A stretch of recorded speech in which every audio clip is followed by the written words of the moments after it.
अगर आप भी चाहते हैं कि आरसीएम म्यूजिक के वीडियो सबसे पहले आप तक पहुंचे, तो लाल बटन को दबा के चैनल को सब्सक्राइब जरूर करें और साथ में बेल आइकन को दबाना ना भूलें।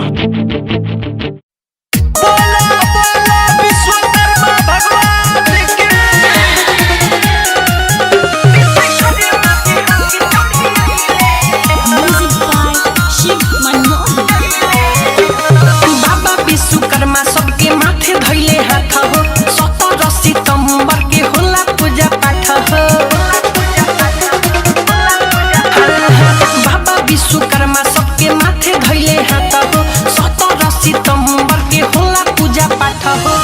पंडित जी पूजा करैले हो, पंडित जी पूजा करैले हो। घरे घरे घरे घरे हे मूर्ति धैले हो, विश्वकर्मा जी हाथी चढ़ी आइले हो। घरे घरे हे मूर्ति धैले हो, विश्वकर्मा जी हाथी चढ़ी आइले हो।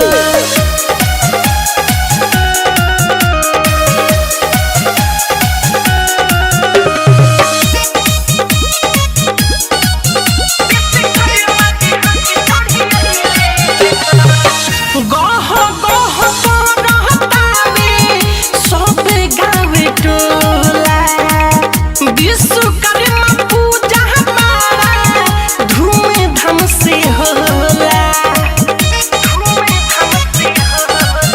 हो गह गह करतावे सब गावे टोला, विश्वकर्मा पूजा हमारा धूमधाम से होला।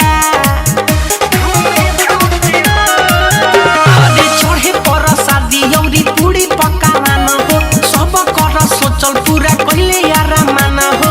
सभे के मन खुश कइले हो। घरे घरे घरे घरे मूर्ति धैले हो, विश्वकर्मा जी हाथी चढ़ी आइले हो। घरे घरे हे मूर्ति धैले हो, विश्वकर्मा जी हाथी चढ़ी आइले हो।